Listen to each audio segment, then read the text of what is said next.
bientôt 10 ans que la GT-R a surgi dans le cercle des meilleures voitures de sport de la planète. Depuis, Nissan n'a eu de cesse de peaufiner son fleuron. La dernière mise à jour a eu lieu en 2016. La silhouette si particulière de Godzilla n'a pas pris une ride, mais s'accommode très bien de quelques coups de bistouri sur la calandre, les prises d'air et les bas de caisse.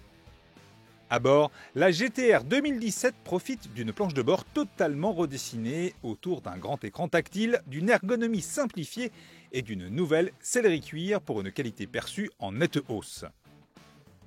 Sous le capot, pas grand chose à signaler sinon un gain symbolique de 20 chevaux qui porte le V6 3,8 litres biturbo à 570 chevaux. Premier constat, ceux qui espéraient que la nouvelle ligne d'échappement en titane à clapet actif transformerait la GT-R en primadonna en seront pour leurs frais. Le V6 souffle fort mais ne colle jamais la chair de poule.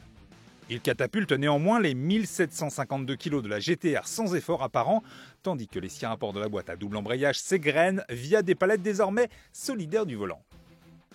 Ce sentiment d'efficacité implacable se retrouve dans le comportement, plus affûté que jamais grâce à une structure rigidifiée, des trains roulants revus et une aérodynamique optimisée.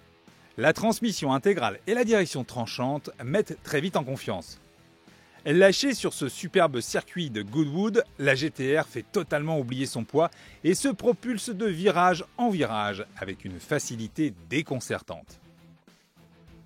Dans la foulée du modèle standard, la GT-R Nismo a bénéficié à son tour au printemps 2017 d'un habitacle plus cossu, d'une rigidité améliorée et d'une suspension recalibrée.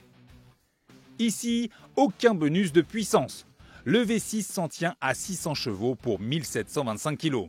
Plus que par ses performances, la GT-R Nismo se distingue par les sensations qu'elle distille, plus radicales. Elle chante un peu plus clair que sa petite sœur et offre un ressenti de direction plus détaillé. Reste à la Nismo à justifier un tarif de 184 950 €. En hausse de 35 000 €, le modèle 2017 tutoie à présent les Audi R8, Lamborghini Huracan, McLaren 570S, Mercedes AMG GT-R et Aston Martin V12 Vantage Ace.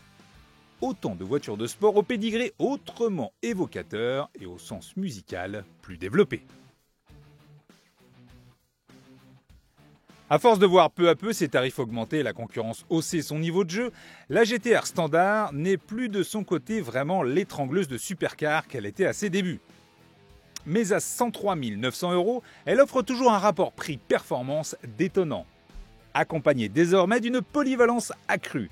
De quoi conclure en beauté avant de laisser sa place d'ici 2 ans ou tout au plus à une future GT-R R36.